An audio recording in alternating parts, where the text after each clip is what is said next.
Welcome back to the Daily Drum on WHUR and Sirius XM Channel 141. This is the Insight segment. I'm Harold Fisher. Tonight, we're serving up more than half a century of history, flavor, and family. Few places in Washington, D.C. carry the cultural weight of Ben's Chili Bowl, the restaurant that's nourished generations, hosted presidents, and stood tall through change and challenge. Now, Ben Ali, owner of Ben's Chili Bowl, is out with a new inspirational guide for Black men, drawing on his journey, struggles, and triumphs, all from the U Street world. Ben, thank you so much for joining us and spending some time to talk about not only the legacy of the restaurant, but your thoughts about Black men. Harold, thank you for having me. I'm very excited to be on the show and to share insights for you. Sure thing. Let me talk first of all about Ben's Chili Bowl. It has certainly withstood the best and the worst times. When you look back at the experience of and what this restaurant has seen, what comes to mind? You know, I go back to before I was born, Harold. I was born in 1962. So we're talking about 1958 grand opening on this corridor, the U Street corridor, which was so rich in African-American history, arts, and culture back from the early 1900s. And so before you couldn't even go into the Apollo Theater until like 1940, but U Street had a rich history from 1900 up to that time when we opened. Of course, Howard University started in 1867, I believe. So we opened up in 1958 in what was at that time, they called it Black Broadway. Black Broadway had all the jazz greats playing up and down U Street, Fats Domino, Cab Calloway, Lena Horne, Ella Fitzgerald, all these great players every night up and down U Street. And of course, this was a segregated city and country and a segregated U Street. And one of the strengths of that segregation was that we were all forced to be together, therefore we were together. And we had everything that you could imagine, every service, every trade, every profession represented within our own community. And it actually made, from what Mom and Dad say, such a very strong community of support where the dollar circulated within the community, right? And so it was a really high time from 1958 to 1968 when we had those riots. Martin Luther King was killed. Another strong memory that really affected the course of things in Washington, D.C. in our corridor, where there were over 200 fires in during those riot times. And it started right here at 14th and U in Washington, D.C. We barely survived that, right? We did not get burnt out. We protected the store. Some of our customers come back and tell me stories about how they stopped somebody from throwing a Molotov cocktail in our store. So we always had this community support. You go into after those 68 riots, when drugs came into the community and the wealthier people left the community after integration, creating a ghetto. So when I was a teenager, U Street was kind of a rough place. I had people who I went to school with who weren't allowed to come down to U Street. But I remember it as kind of fun times. There was a lot of the street business going on at that time. You had the numbers, the illegal numbers. You had, different types of hustles going on with whether it was, the numbers or maybe some gambling and these types of things. But, it was a great time. And then we had the metro construction, which was really big. The metro construction devastated U Street. 5 years, we call it the Green Monster because it was the Green Line that came and tore up the street. But it was a rebirth after that. So, lots and lots of memories. The Million Man March, another huge event right here, which we are coming up on the 30th anniversary of the Million Man March this next couple of weeks. Our big memories there. We had Obama come in to the store, his first public appearance in Washington, D.C. as the president-elect. So tons and tons of memories, good times, some rough times, but all in all surrounded by good food, love, and community. Mm-hmm. I will share this with you that, my parents, when they were courting, for those people who are not familiar with that term, when they were dating back in the late 50s. Right. And my father was at Howard and my mother was at DC Teachers College. And I remember that my mother would talk about this new place, this hot dog place, as she called it, Ben's Chili Bowl, back in, I think she was in 1960. And she did tell me, and my mother is still living, and I can ask her about this in more detail, about going into Ben's Chili Bowl and having a hot dog, and how much they enjoyed it, because, and to be quite honest, she said, back then, we didn't have a lot of money. That's what she would say. And you could go in there and you could get a hot dog and a soda, Yes. for cheap. And she said, that is one of those great DC memories for her, including places like the Shrimp Boat, and of course, Georgia Avenue and some of the other things along U Street. But from your perspective, and I think you have a really unique perspective on this, there were so many other places over the years where people could go to eat in Black communities. What is it that you believe that kept bringing people back to Ben's Chili Bowl, not just as a place to eat, but as a place to congregate, to sit? What is it about Ben's Chili Bowl? Yeah, great question. Well, there are several factors, I'd say. We have a great atmosphere, right? We have the jukebox playing. It always has great music on it. We have the counter service. And don't forget that old soda fountain counter service. I call it the integration counter, because very similar to, when we had to have the sit-ins at restaurant soda counters back in the day to try to integrate. Here at Ben's, at the counter there, when people are sitting, you came by yourself, you're sitting at the counter, you're sitting next to somebody. Mom likes to say there could be she's seen a judge that she knows sitting right next to a junkie that she knows. And they're having a conversation, and the TV's on and they're talking about the current affairs of the day. Second thing is, we're open almost all the time. We are open almost 24 hours a day. We've always been open till 2, 3, 4 o'clock in the morning.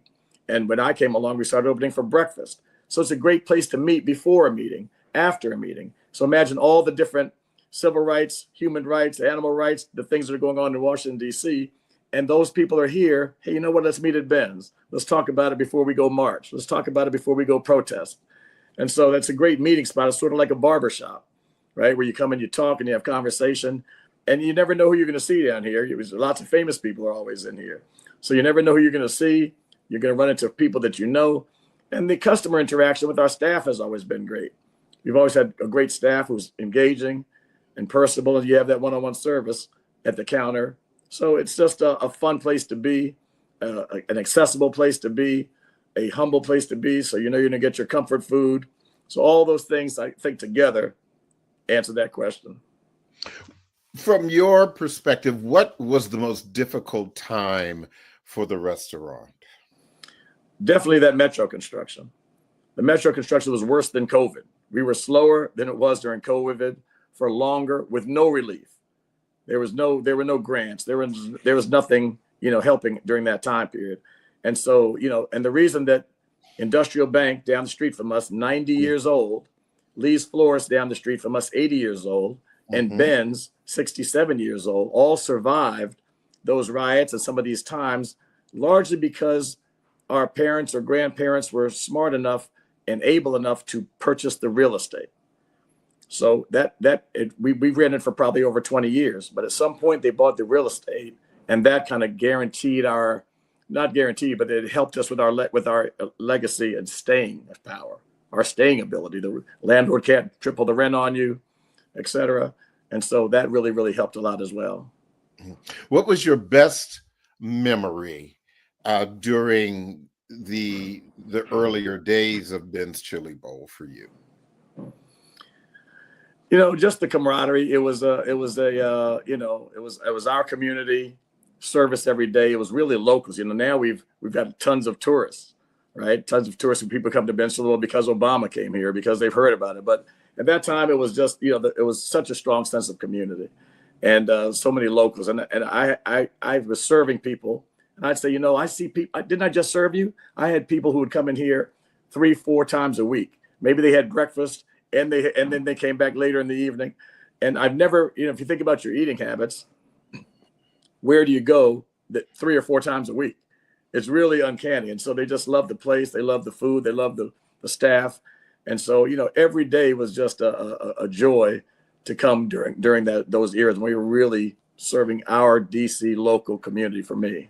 Do you have a story that specifically that sticks out for you? Well, there are lots of stories, and one of them is that Million Man March Day. That Million Man March Day, my brother, who was at University of Virginia during the time, he called me one day and he said, there's an 8-year difference between us. And he said, man, we got to close down Ben's. I said, what do you mean we got to close down? He said, we got to close down because your Minister Farrakhan is calling for a closure so people can go to the march. I said, you mean a million black men or black people are coming to Washington, D.C., and you want me to close the restaurant? Absolutely not. We're gonna be open. And that day was like Black Christmas. People were just in such great spirits, coming from all over the country, so happy to take a homeless person off the street and feed him a hot dog. It was just a lovely, lovely day. And very similar to that one was the day that the inauguration week for Barack Obama. Barack's over here, right on my shoulder to the left when he was in the store. And when Barack Obama came, that entire week was, again, just a wonderful week for everybody. Just line out the door, everybody happy, celebrating his inauguration. I mentioned earlier about family, and we often don't hear a lot about Black family-owned businesses. We may have friends that have partnered and the like, but Ben's Chili Bowl started and continues as a family-owned business. What impact do you believe that this has had on your family, and what does it mean for family in general? Yeah, it's been a family business from day one. Literally during COVID, all the staff was staying home and staying safe, but we're dedicated to staying open and feeding the community as the limited capacity that we could. And so I looked around and it was just us. It was literally just me, my brothers, my sister-in-laws, my wife, and mom, of course. And so, this really has been a family business. And, it's very difficult for family business sometimes, but even in the relationships. But, my dad was a very strong personality, very strong figure, but he and mom had worked so hard for my entire life that I felt it was my duty, my obligation to come in and man the shop, right, and give them a break. And so, but I teased Dad later because Dad only worked for 20 years at the Chili Bowl. I've been here for 40 years. Mom's been here for the whole 67. So, but it just takes that, and keeping it young. Sometimes businesses get old, get stale because they don't keep it young, right? You have to keep it young, keep it rejuvenated with the new menu items, with the new technology, with the new marketing, because it's really the young people who drive the commercial train here on the street. You may eat a chili dog, once a month. The young people are out here every night. And so, you have to keep the businesses young. Well, and I was going to ask you about that because, for the old heads such as myself, and those folks older than I am, they don't talk about new menu stuff. They talk about the foundational thing that put Ben's Chili Bowl on the map. So have you really changed the menu that much, or have you just tweaked it? Yeah, I'd say a tweak, but I mean, so for instance, as the health fads change, right, or information changes, we added some non-beef or pork meats. So we were one of the first in the city to have turkey dogs, turkey burgers. Now we even have turkey chili. Then we were one of the first to have veggie items. So we have veggie burgers, veggie chili, so that it's more inclusive that way. Our thing is inclusivity. When you're going out with a group of people, you don't want your one buddy over there who's vegetarian to not be able to eat. He's coming along for the ride too. So even if it's a smaller percentage, you're inclusive. And so we've always been able to do that. We've added this wonderful homemade banana pudding that people are going crazy over. We added breakfast, and we had a breakfast going for many years before COVID. So they're just add-ons to that mainstay that you talk about. That chili and that half smoke, that's the bread and butter, baby. You know, that's like when you go to a pizza place, it's pizza and wings. We're chili and half smoke. And we've been lucky to get into to Giant Foods lately. So for the last couple of years, we've had 160 Giants carrying our chili and our half smokes. And so distribution is a great business practice, right? And diversification. So not only are we in the baseball stadium and the airports, but we're also in Giant Foods and retail. Ben, hold that point. I'm going to take a quick break, but we want to remind people that you can hear this in every edition of the Daily Drum Insight segment via podcast on WHUR.com. The original Quiet Storm with Raheem Devon is next on WHUR. We'll be back on Sirius XM channel 141 in just a few seconds. Right. Welcome back to the Daily Drum on Sirius XM channel 141. I'm Harold Fisher. We continue our conversation with Ben Ali, owner of the historic, iconic Ben's Chili Bowl in Washington, D.C., the original store still on U Street. That is, one of the things that has become a mainstay of Black culture, but I'm sure your parents just wanted to open up a restaurant, start a business. When do you believe that they began to realize that Ben's Chili Bowl was just more than a business and really a part of Black culture in DC, like Go-Go, for example? I'd say it was around 1985, 85, Really? 86. I can remember the year 85, 86. And let me tell you exactly what happened. We'd been here, 25, 30 years. And all of a sudden, Bill Cosby had the #1 rated show in the country, right? The Cosby Show, #1 rated show in the country.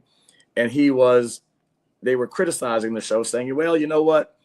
That's not a typical Black man family. He's a doctor. And that's not a typical Black woman as a mom. She's a lawyer. And this does not really truly represent the African-American community. And Bill Cosby, who was always a loyal fan and customer from 1959, the year after we opened, when he was in the Navy, and he would be here in Washington, D.C., coming to hear the jazz at Abart's Jazz and coming to Ben's, he did a press conference, a national press conference as the #1 show in the country. And that national press conference was here to say, don't pigeonhole us. We come in all shapes, sizes, and colors, just like here at Ben's Chili Bowl. We are blue collar and white collar. We're college educated and high school graduates and master's degrees and PhDs. We come in all shapes, sizes, and colors, and we're still all united as one community. And that was his message. And ever since then, Ben's was on the map nationally. And the newscasters would come in. Didn't matter if it was about the Redskins at the time, or if it was about the weather, or if it was about the politics, who was in office. They would come and gave us exposure. And that was because they realized that was when we became iconic. I do want to ask you about U Street. Certainly, you spoke about the issue with Metro, that 5-year time, and U Street certainly looks absolutely nothing like it did when you and I were children. Heck, it doesn't look like it did back in the early 2000s. There are all kinds of changes. It has become an entertainment district. There is gentrification. There are new buildings and so much more. What do you say about the change that U Street has undergone? Yeah, we've certainly seen tremendous change in our whole city and in U Street in particular. And everything in life changes. And when you talk to old people, you realize, oh, you know what? Georgetown used to be all Black, or you hear different things you like that you can't even imagine, right? And so all life changes. And so, we've seen those changes, some good, some bad. what are you going to do, right? So we would have, for instance, people would say, Children's Hospital sat behind us. When Mom and Dad opened up, there was Children's Hospital right behind us, a block. It was a whole square block.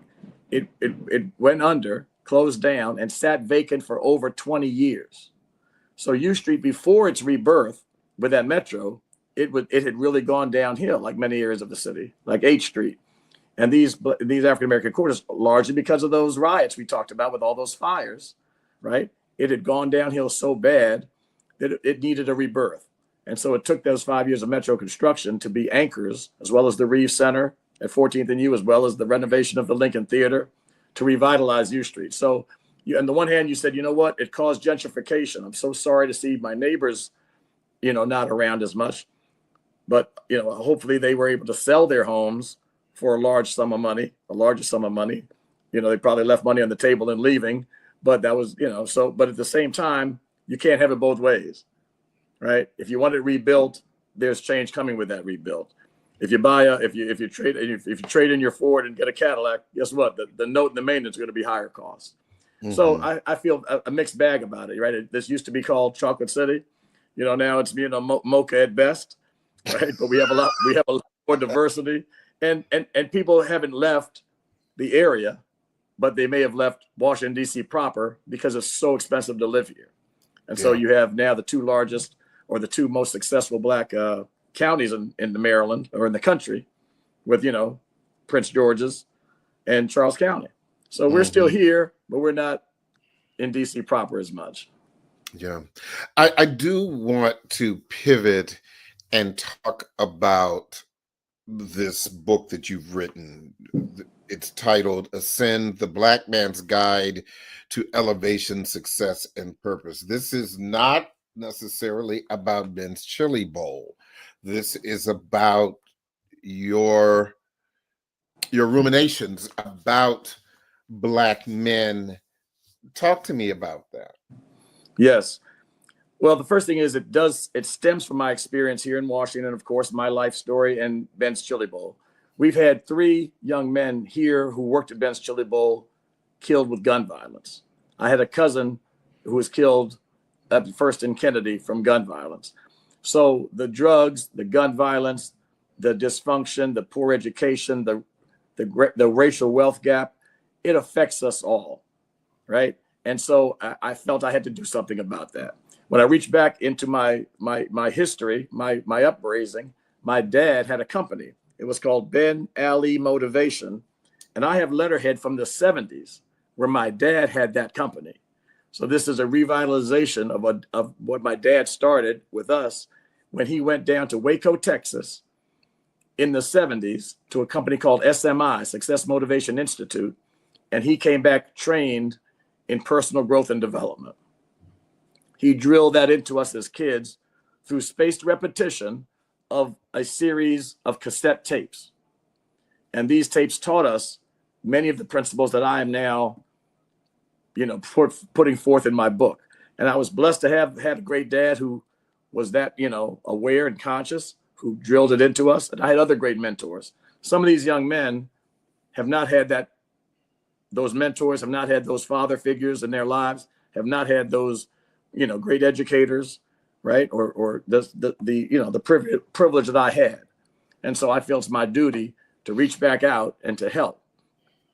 And in the spirit of that Million Man March, where Black men came together, I think that it has to be the Black men to help the younger Black men and boys, right? The women are doing all they can.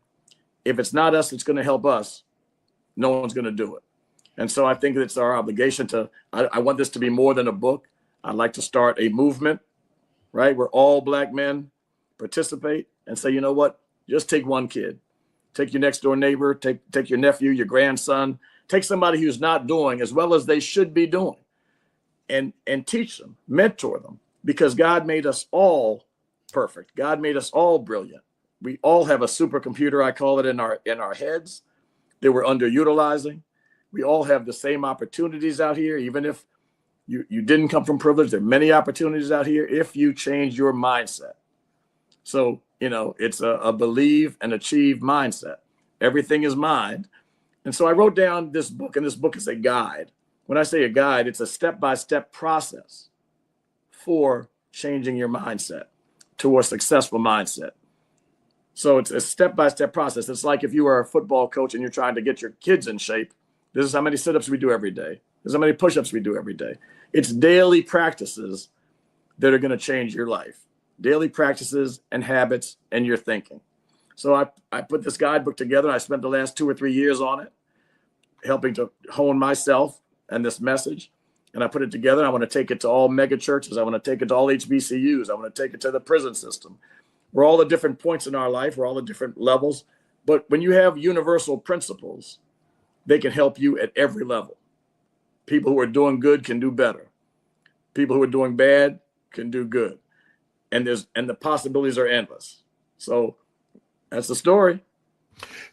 Was there a watershed moment that prompted you to write this book? You can certainly stand at the window, just outside of the window of Ben's Chili Bowl on U Street, and within 5 minutes, you can see every kind of Black man in this country. Paupers to princes, educated, not educated, the eloquent, the elegant, the downtrodden. So you have kind of this literal and figurative world view, but was there something specific that made you say to yourself, I need to put pen to paper or to get in front of the computer and start writing? Yeah, well, other than those young men and being just sick and tired of seeing the dysfunction and the hurt and the pain that people are going through, it was me turning 60, right? When I turned 60, I said, I just kind of did a reflection and said, what do I have left in the tank?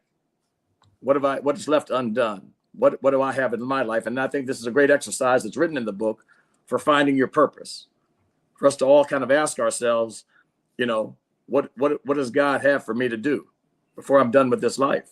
And this is what came to me. And so it's really more of a calling to me. I've always loved kids, but I said, what can I do? What did God put specifically inside of me to do? I said, I think I can be an effective speaker, which I've been asked to do over the years for school groups and certain functions. I think I have this message. So this is what kind of came to me in my reflection of what's left for me in my life to do, my mission, my purpose. So this is what I'm going to devote the next, 10, 12 years, whatever it is, healthy years I have left towards. When you look at the broad expanse of Black men and indeed boys, does something come to mind, a what's wrong with us or what needs to be fixed or what needs to be done? Anything specific? If you could pick one thing that you could change about us, Black men in America, what would it be to make us better? Yes, it's mindset. It's mindset. It's your thinking. That's it. But it's also our culture. It's recognizing what's going on in our culture, meaning, not just the Black culture, but American culture, right? And so to realize that we are targeted, right? Every day we're targeted and we're distracted and we're sold to, so we're marketed to, so that everything that they're doing is making somebody else money. When you watch all those football games, somebody's getting paid. When you're playing all those video games, somebody's getting paid. When you're drinking or smoking, somebody else outside of ourselves is getting paid. You're there, the constant using of our people in terms of trying to control, right? The powers that be, whatever that means, are, try to control us, try to, keep us down in a way. And it's just to raise our awareness and say, oh, I know, but I control my thoughts, but I control my actions, but I control my emotions, and therefore I can control my results. So let me take charge of my mind. Let me turn off those distractions and those negative inputs, the negative news or the negative, politics. Let me turn off the negative music. Let me turn off negative people, and let me start to program myself intentionally for the things that I'm interested in. whatever that is, for whatever my purpose is. If you love, doesn't matter. Everything makes money. Everything can be successful at. Find what your strengths you have. Find what you're good at. What special gifts did God give you? What superpowers do you have? Because we are all different, but we all have the ability to be great. And when you explain it to kids and give them a hug and give them encouragement and stop with the negativity, they're able to see that and say, oh, you know what? Nobody told me that. Nobody, because we all there's so much negativity out there that we get shut down. We shut ourselves down. If you say, well, what about, living your dream? Most people have kind of quit on themselves. They've kind of quit on their dreams because of the negativity. Everybody told you can't do that. You're too old. You didn't finish school. You don't have enough money to do that. Everyone's shutting us down instead of saying, you know what? But what if I could? But what if I could, though? And I tell you what, I tell them to say, any situation you have, you were locked up. You went to a bad school. You had bad parents. You didn't have a dad in your life. I say, Google, who went to a bad school, didn't have a dad, and is now a millionaire. Any example you can come up with, somebody beat the odds. There are people who had no arms and no legs who were motivational speakers making millions of dollars and impacting lives. There's no excuse. There's no excuse. Take responsibility. Realize God made you great. Realize you have all this potential unused, and how you spend your time, the thoughts that you think, the words that you say, how you see yourself, how you see the world, make all the difference in a great life or a not so great life. You are only a few years older than I am. And, I think so. Coming up in DC, you saw the change that happened with Metro when it came, and the access that it gave Washingtonians to see this great city. And there were so many opportunities to be exposed to a world outside of your block or your immediate community, whether you were east of the river, uptown, across town, Prince George's, Fairfax County, wherever you happen to live. Why do you believe perhaps that so many young Black men missed what you and I did not miss, did not see the opportunity that DC back in the the 80s and the 90s provided, and even that it still, even with all of the political upheaval, still has an opportunity to provide. I think one of the largest reasons, I think, is the breakup of the family structure, right? Which was impacted by the drugs, impacted by reform in terms of incarceration, right? I said this. So the family structure is kind of broken down, and when people are not raised with their parents, or they have one parent and not the other, they don't, this type of dysfunction from drugs, alcohol, all this, where our community is targeted towards some of these things, have impacted us, and they're going to have an impact. So that's why I say the children, many of them are hurt. They're in pain. They're in trauma. They've seen and heard more than any child should have seen or heard. But the first chapter of the book is on healing. So how are you going to, if you break your leg, you have to heal first before you can become a strong runner again. And so there's things in the book to talk about how you can heal yourself, how you can let go of negative past and forgive and move forward with your life. So, but you mentioned a couple of great words, and those were opportunities and exposure. And, you're right. So many kids are living in a neighborhood. They've never been out of their neighborhood. They've never been out of Washington. They're living in a very myopic way with a very limited exposure. And the whole world is here. They haven't gotten on a bus or a plane or a train and gone 2 hours down the road and seen a cow. or a horse or a farm. So our exposure is a great thing. And now there are a lot of negatives about the internet, but the internet is also a great way to expose yourself. Watch travel videos. If you don't like reading, there are books on tape. There are many ways. Once you get the key of I am great, I believe in myself, I believe in God, there's something better for me and I can do this, and have some encouragement that you can do it. I tell the kids, I said, listen, you can be broke as hell if you don't have $100,000 to go to Howard, if you don't have a $500,000 to go to Harvard. I say, every piece of information is in your back pocket. If you have access to the internet, you have the access to program yourself and to learn that our grandparents didn't have. Right? No. It should be easier than ever to be successful now, because you have access to the information and you have the exposure of videos and learning about cultures without having to visit them. Hopefully one day you will be able to get on that plane and see the world, get different exposures. But in the meantime, there's no excuse. What do you believe the road to perseverance is paved with? You said that you are now looking at what you can do for the community beyond Ben's Chili Bowl and its legacy.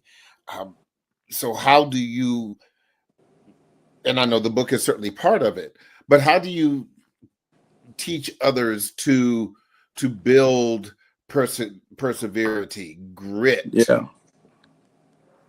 My daughter, I'm not much of a historian. I'm learning from my daughter, who's a 25-year-old master's degree and probably a future history teacher, even though she loves film.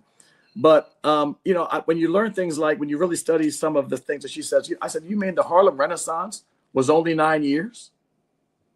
Mm-hmm. Right? When you look at pockets of history, I say, wow, what if the civil rights was only like 15 years? So what if we could have a run where guys like you and me and the people who have and who know, what if the leadership group says, you know what, let's start a Washington, D.C. or a 25 Black men across this country.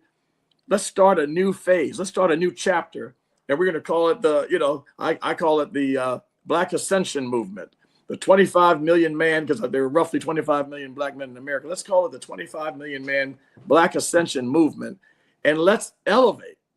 Let's push a movement. It doesn't have to be forever, but let's give it a 10, a 15, a 20-year run where we intentionally support each other and elevate each other and educate these kids and support them in a way. Like I said, that Million Man March was so impactful. Even the Black Lives Matter movement was so impactful for a period of time, not a long enough period of time. And we go back to being distracted by the culture. We go back to the consumerism. What are we all working for? We're all working for fancy handbags and, a little better car. If we're not working for each other in our community and good health and good values, but we have to start with the leadership to really preach it on down and to carry it down and to carry their success and lift up others. This is what all the leadership do. And, they really undermine leadership, right? In this whole country, leadership is undermined, right? I mean, if you went home and said, honey, who's in charge of our house? You might get a funny look on her face, right? If you say, if the president, not this president, if the other presidents said, hey, I want to do something, Congress says, hey, to hell with you. Supreme Court says, nah, never mind, buddy. We don't really respect leadership these days. And if you say, who is the Black leadership? Mm-hmm. Nobody's listening. If Jesse Jackson calls people, I mean, he's older now, but Jesse couldn't get enough people together, and Sharpton couldn't get people together. Only, if it was Martin Luther King, and you had Barack, and you had Farrakhan, who people would rally around. And when I asked the young kids about the Black Lives Matter movement, I said, well, who's leading it? Who's the leader?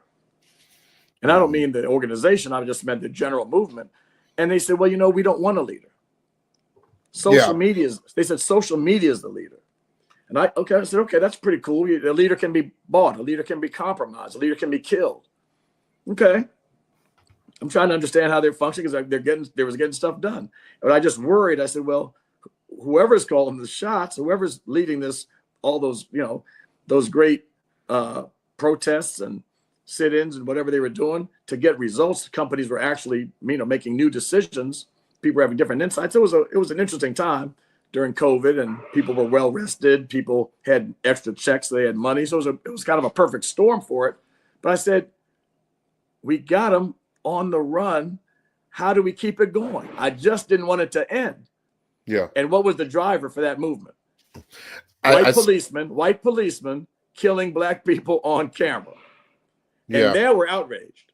Now we're going to do something. So it takes us to get so fired up and so angry that now we're going to do something. And what is our enemy? Comfort is our enemy. Once we go back to being a little comfortable, well, you know what? They're not killing black folks on camera these days. Doesn't matter that we're killing each other 10 times that, right? But the game is on.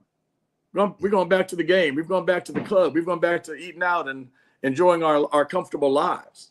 Luxury porn. Not recognizing that that's a few of us are doing well, and a whole lot of people are really struggling. Yeah. I'm short on time. I only have a minute left, and I started with Ben's Chili Bowl, and I want to end with it. What do you believe is the future of the restaurant?